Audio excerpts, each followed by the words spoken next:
4 જુલાઈ 2026 શનિવાર। આજના શુભ સંદેશ મુજબ પ્રભુ માત્ર બાહ્ય કર્મકાંડ નથી, એ તો એમની પ્રતિમૂર્તિ ઘડાયેલા માનવનું ગર્વ કરવામાં છે।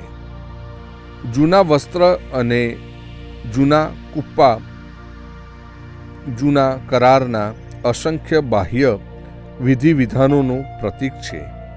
નિયમોના બાહ્ય પાલન માત્રથી ઈશ્વર પ્રાપ્ત ન થાય।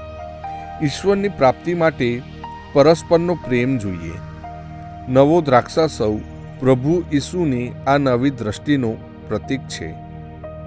મારો ધર્મ બાહ્ય કર્મકાંડમાં સીમિત છે કે એ મારા જીવનમાં સૌ પાસાને અસર કરે છે।